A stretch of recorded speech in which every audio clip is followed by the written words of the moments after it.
It was simply there on one humid morning about 6 weeks ago. I walked out of my house, looked right on the way to my car, and there it was. A black square in the middle of the street. I thought it was a strange box or something. Thinking nothing of it, I went off to get lunch. But it was still there when I returned. And this time, the neighbourhood kids that usually collectively played in the yard to my house's left were now instead off to the right. Circled around the black square, they were talking, laughing, and poking at it with sticks. Something didn't seem right about the scene, so I got out of my car and stood for a moment, watching. What was wrong here? It hit me. They weren't poking at it. They were poking into it. One of the local teenagers was sitting on the porch behind me, so I knew the kids were being looked after. If it was some strange prank or something, well, I'd hear about it later. I headed back inside and returned to writing that day's story. Around 8 in the evening, someone began knocking on our front door. 2 of my roommates were in their rooms with the doors open, but we were all playing an online game together, so we ignored it and hoped the guy in the room downstairs would get it. He either didn't hear it or didn't care, so we sat there listening to the pounding and knocking for around 15 minutes, before one of my roommates logged off the game and stormed down to the front door. I heard him yell, "What the hell do you want? None of us are parked in your goddamn spot. We never park in your spot." That didn't sound good. I left my computer and slid down the hallway to see what was going on. They told me stories about Bill and how he insisted that one section of the sidewalk was for his food truck. Apparently, he'd go around at literally any time of the day or night, knocking on every single door in the neighbourhood until he found the offender. This time, Bill wasn't looking for a car owner, but for the perpetrator of the black square prank. After much arguing, he finally moved on to the next house, but I couldn't go back to playing our game. Instead, I wandered out under the evening orange sky and headed down the street. The black square was odd. Its angle seemed to be changing to match me, and I moved my head back and forth a few times rapidly to confirm it always looked exactly square from any angle. Anton was sitting in his open garage in a lawn chair as I approached. He handed a man a bag, pocketed a stack of cash, and coughed and leaned back. The stranger hurried away without looking at me. It wasn't an unusual sight. Standing in Anton's driveway, which ran straight at the black square and Bill's house beyond, I asked, "Hey, what is this thing?" "No idea, man," he responded, "but it's got me on edge. It's just been there all day. I thought maybe someone was scoping me out, but it doesn't do nothing." I didn't want to get too close to it, so I picked up a stick. "Kids were messing with this earlier, right? Did anything happen?" "Nah." It was strange. There seemed to be some sort of scaling perspective at work. As I moved closer to the square, it grew larger in my sight than the change in the distance warranted. Far away, the effect had been imperceptible, but up close, it was extremely unsettling. It felt almost as if the black square was looming up to encompass me, and might even leap out at any moment. It was becoming increasingly obvious that this was no prank. The sides were exactly equal in length from what I could see, and absolutely nothing showed or reflected on its surface. I'd seen Vanta Black nanofabric in person once before, and that super black material had definitely left an impression on me. It felt like staring into an absolute void, and I had that same feeling now. The only difference was that my stick encountered no resistance as I moved it forward. I took one step. The stick still moved freely ahead. Was it past the threshold yet? It was disturbingly impossible to tell, because the square always seemed to be facing me, so I couldn't tilt left or right and get a look from the side. The square also got bigger faster than it should have with each step, so I couldn't get a good idea of exactly where it began and ended. Worst of all, the forward perspective had no landmarks and no shadows. It felt as if I was inside a TV show and reaching forward into a CGI background. The studio lights off screen were still lighting the stick, and I was reaching into something that didn't really exist. I swung my branch left and right. There were no edges to strike either. The pointed end traversed from ultra black to the green of Bill's lawn and back with no resistance. It was then I truly understood that we were in trouble. "Hey, Anton? What up?" He was usually one to play it cool, but I could tell by his subtly concerned expression that I must have looked very strange standing in front of complete nothingness. How to phrase it? Let's make sure no one goes near this." He nodded and gave a nervous laugh. We didn't have any sort of housing association or community building, so it would really be up to word of mouth. Bill was 2 houses past ours now, still knocking on doors, and he was doing a decent accidental job of warning everyone. A few neighbours had come out onto their lawns to stare at the thing, and I saw Idil emerging one lawn over.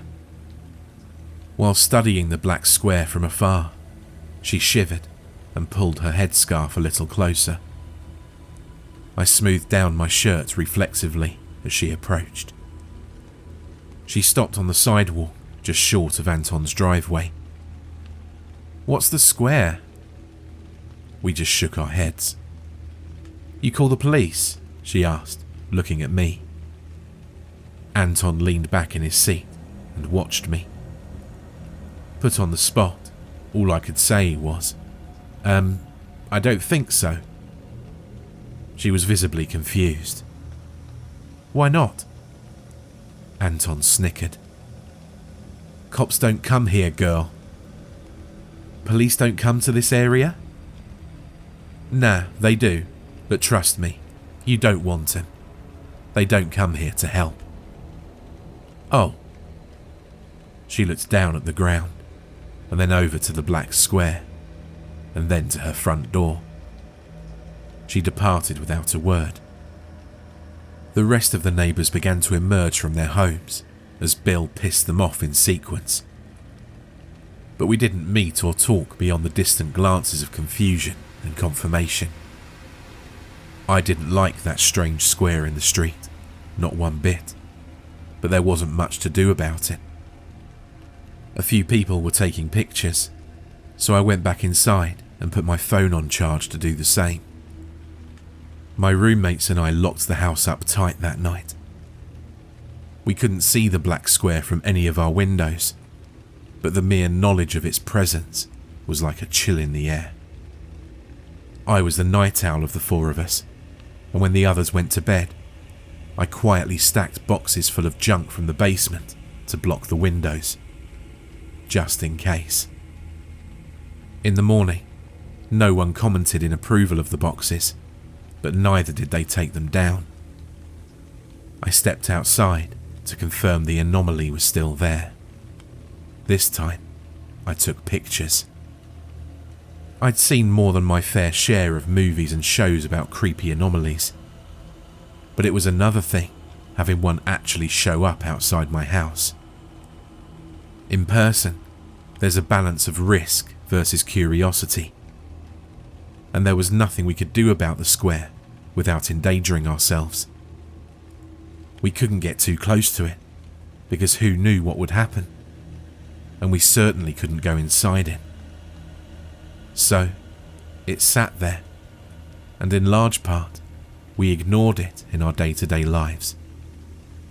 But there's also another kind of risk. The unknown. And the stress's effects on your community and on your health. Every morning for a week, I'd look to my right at that eerie black square and wonder if I was being watched.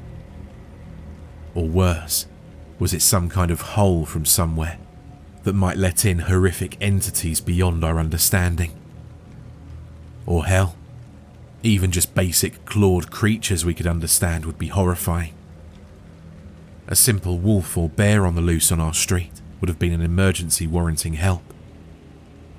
And here we were with the possibility of literally anything appearing at any time.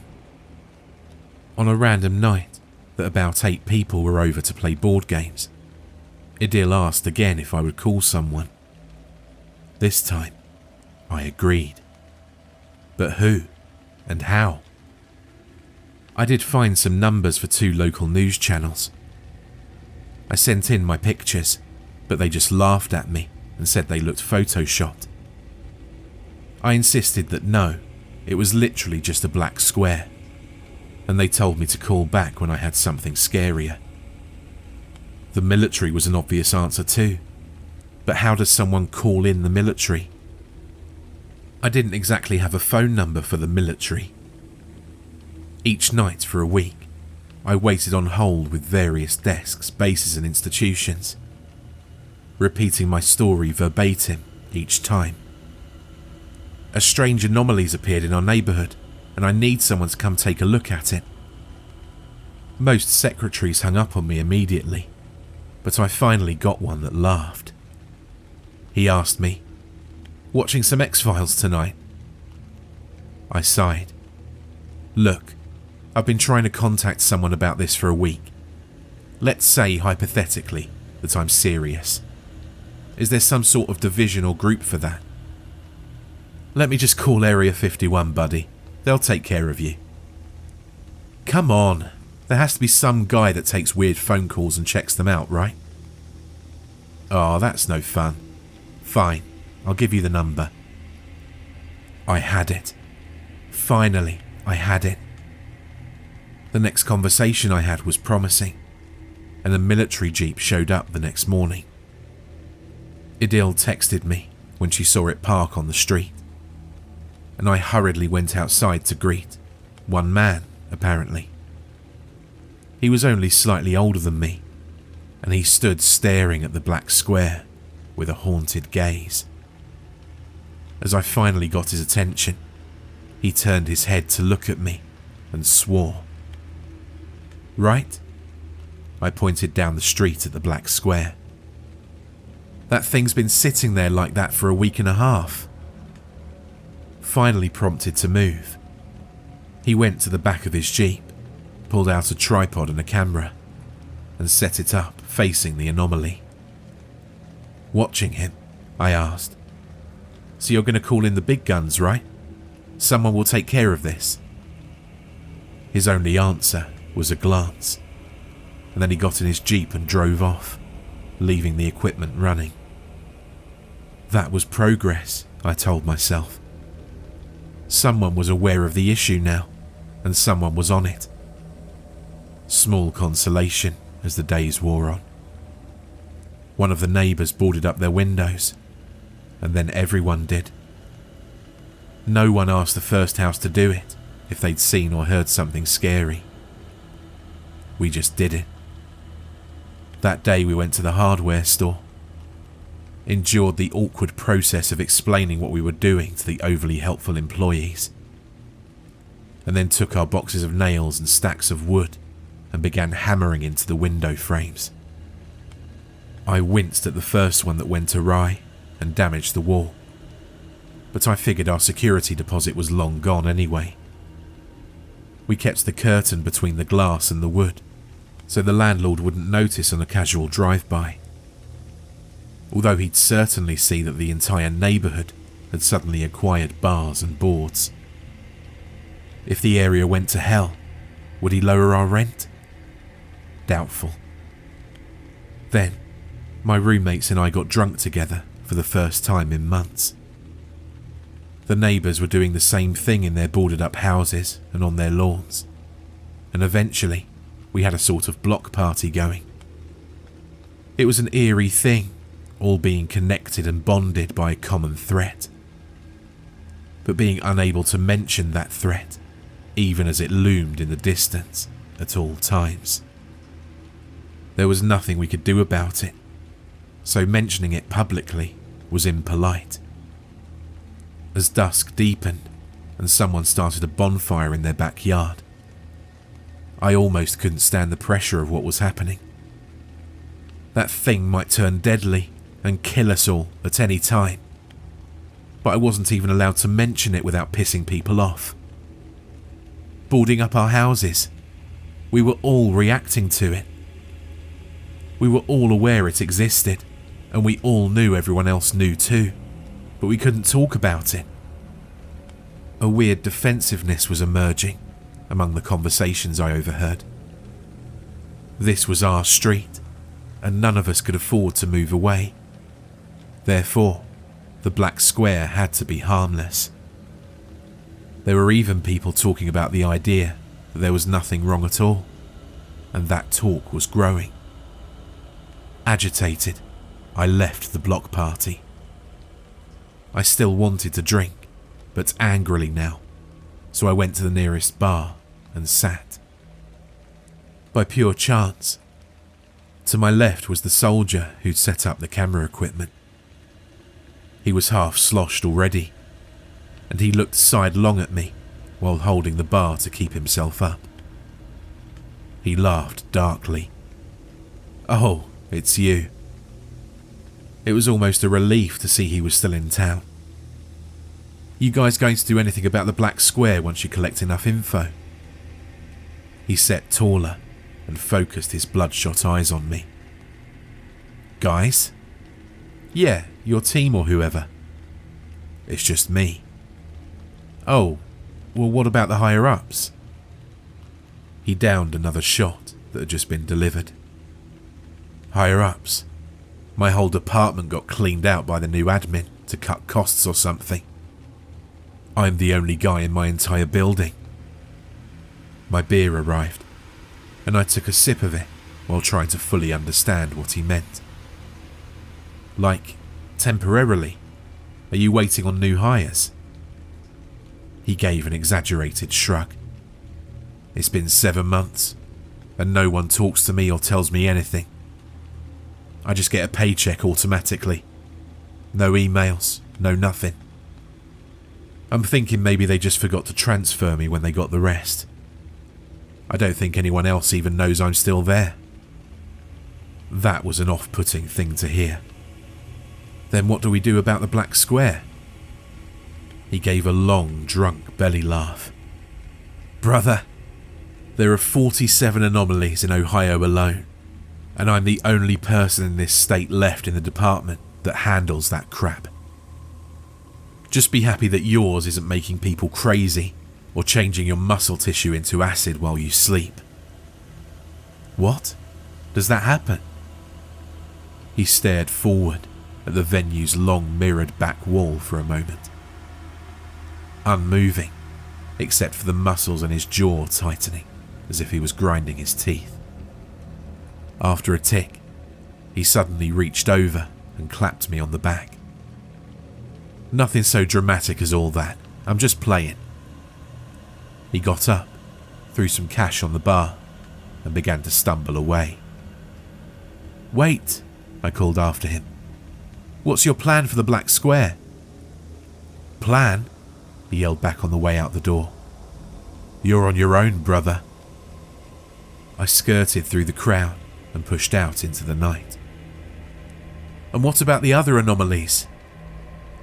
He just kept walking, and soon became small in the distance. Was it really possible that there was no one manning the defences for things like this? Were we simply open to danger, with no one to respond? was the only working plan, to hope that nothing bad would happen. What the hell kind of plan was that?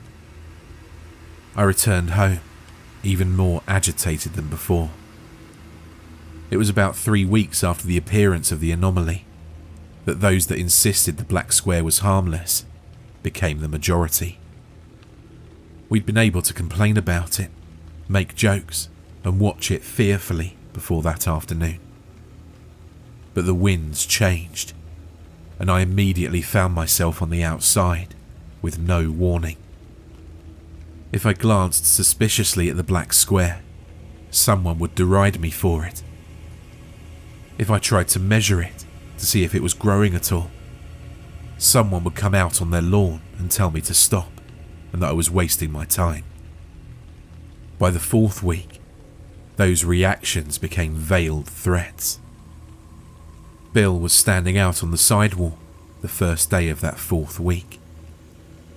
I'd just come home from playing a card game somewhere, and he approached me rather angrily.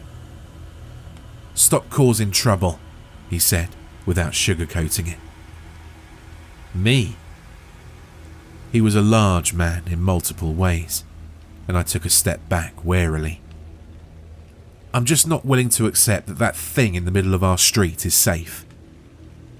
"The black square isn't causing any trouble," he growled. "You're the problem here. Pissing people off, going against the grain. People want to sleep soundly, and they can't do that if you fill their heads with nonsense dangers." "If it's nonsense," I asked, "then why are your windows boarded up?" He balled a fist. "'Cause that's how it's always been around here. Everyone does it, and always has." I tried to argue, but he slugged me in the stomach. I backed away. There was nothing left to say. I understood exactly what was happening. He glared from the sidewalk until I went inside and closed the door behind me. 2 mornings later, screaming erupted from a few houses down. 9 of us rushed out of our houses with makeshift weapons, only to find that the danger had been the night before. Someone's window had been broken, and the wood beyond had been clawed mightily by something that had left traces of blue ichor behind. I thought that certainly it would be undeniable now. It was obvious that something had come out of that black square and tried to get into a house. The only reason the single father and his 2 girls were alive. They'd boarded up their windows like everyone else. "See?" I said to those gathered. "I told you it's dangerous." But the single father in question shook his head. "Of course you'd say that. How'd you do it?" I began backing away almost instantly as all eyes turned on me. "What?" Bill chimed in. "Yeah, likely what happened. What tool did you use to make those marks? And what's that blue crap? Is it toxic? Did you put Ethan's girls in danger by throwing toxic blue sludge on their house?" Ethan added, "And you'll pay for that window too." "The hell's wrong with you people?" I clutched my bat and continued moving backwards. Idil came out of her house then and asked some of the others in the group what was going on. They backed off, and Bill and Ethan shot me hateful glances. On the way back to my place, Anton shook his head as I crossed his driveway. "Gonna get yourself killed, boy. I sit in front of this thing all day, every day, and it freaks me the hell out. But I don't say nothing to anyone else around here. Neighbours are more dangerous than that thing, get it? Keep your head down." I mulled over his words for another few days, while the attitude in the neighbourhood became openly hostile. More claw marks and strange blue liquids appeared during each night. And Bill started enforcing what he called his right to open carry. by walking around on the sidewalks with an automatic rifle slung over his shoulder. And then Ethan started doing it too. It made me tense as hell, but they'd often talked about gun responsibility. And part of me was glad to have weapons around, given that something was probably coming out of the black square each night and trying to get into our houses. At 4 a.m. on the first night of the 5th week, I heard loud banging on the front door. For 20 minutes, I listened to someone pounding and yelling outside, until one of my roommates shouted from his bed, "Get lost, Bill. We don't have to answer the door for you. We're not parked in your goddamn spot." The knocking went silent. My other roommate called from his room. That's the first time he's ever actually just gone away. At that, I sat up starkly in my bed. I knew. In that keening instant, I knew. Something had happened out there. Some spark. Perhaps the unseen creature had finally gotten someone. Perhaps it had gotten one of the neighborhood children. I grabbed my baseball bat and put on my tennis shoes. Other than that, I was only in shorts and a t-shirt, but there was no time. Running into the dark hallway that connected our rooms, I whispered, "Get your gun out." "What?" my roommate asked. "Get your goddamn gun ready," I practically hissed. "They're coming for us." There was a crash of glass and the sound of boards being ripped off in the back of the house to punctuate what I'd said. And I heard my roommate jumping up and fumbling around with the case that held his gun. My other roommate just said quietly and fearfully, "They're not coming for us. They're coming for you." In the dark, I heard his door close and lock. This was no movie situation. I knew this would end very quickly between untrained civilians, and I knew I was at a big disadvantage. If the windows hadn't been boarded up, I would have escaped that way, but I was forced into a corner. I only had knowledge of the terrain and the advantage of surprise.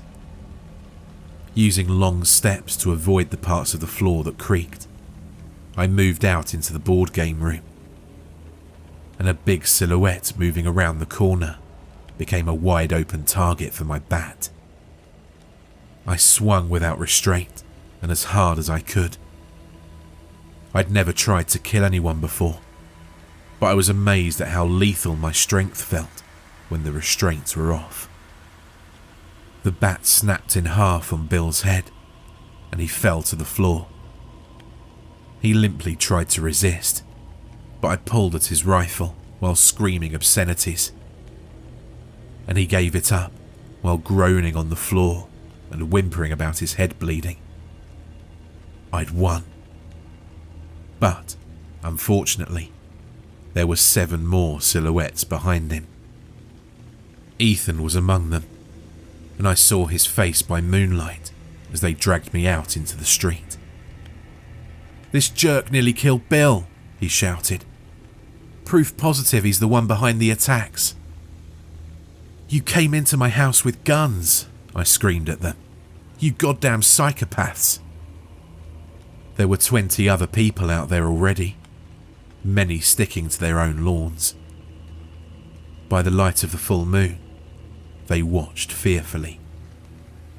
Some of them asked if what I was saying was true. Ethan yelled over me, "He'll say anything to trick people. Fake news." Fake? They were still holding my arms, but I struggled. "This is ridiculous. You've all got guns, and you've literally just broke into my house in the middle of the night." "Fake. Lies," Ethan insisted to the neighbours we passed as they kept pushing me and dragging me. As we passed Adele on her lawn, I realised where we were going. They continued moving me towards the black square. Even by moonlight, it was starkly visible. "Why are you doing this?" Ethan snarled. "You know, you monster. I can't let you live after what you did to my little girl." I could see one of the wooden barricades among his windows had failed. Something had broken its way inside, and red blood was mixed with the azure pools usually left behind. "So you're going to try to kill me by throwing me inside the black square?" I asked loudly, so that everyone around could hear. "How does that make any sense if you insist it's not dangerous? That I'm the one who somehow orchestrated these attacks in the night?" One of the neighbours screamed, "Stop trying to get out of this. Fake news." She turned and insisted to someone else that I was a liar. "Getting rid of him will stop the attacks." They were lost. I'd known it, but it was only now that I truly accepted that I was not in a neighbourhood surrounded by peers. I'd been living in hostile territory, surrounded by enemies for weeks, and they'd become delusional because of their own fear. Living with fear every single day and being unable to do anything about it had turned their fear to anger. And now anger had become violence, directed at the only target they could actually reach: their neighbour. On that first night of the 5th week, they kicked me forward and pointed their guns at me, forcing me to walk into the black square, the unknown source of their fear. It had come to us from somewhere else, but now it was the desperate void at the centre of our lives. It was our heart. I'd never felt more sharp and aware. Adrenaline seared fire through my every nerve as I kept moving forward, away from the guns at my back. The dark square expanded rapidly in my sight, but then grew more slowly as I came nearer than ever before. I kept waiting to pass the threshold like a door, to see the sides I'd tried to find with sticks and ropes over the last 5 weeks, but it never came. I kept pressing forward, only to find myself still half in the world I knew, and half in the darkness, until I turned around and saw Ethan and the others very far behind me. My brain struggled to process the shape or curve of what was happening, but I had the distinct sensation that I could keep walking forever, and the black square would remain a giant sail pressed against half of me. Except I knew there was an unseen drop-off, and perhaps that was the key. Perhaps the door was actually down, and the black square we could perceive was merely a higher dimensional perspective on it. I got down on my hands and knees and began to crawl. I couldn't afford to fall accidentally. "Don't bother," Ethan shouted in the distance. "You're going over. You're not getting out of this." There it was. I could feel the edge. Here, the black square was almost exactly half of what I could see around me. Directly above, to the left, to the right, and down. The paved street far beyond Bill's and Anton's houses. Part of the street I'd stood upon many times coming the other direction, now met sheer void. But it wasn't dark.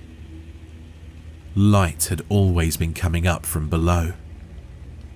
There'd just been nothing for it to reflect from so that we could see it.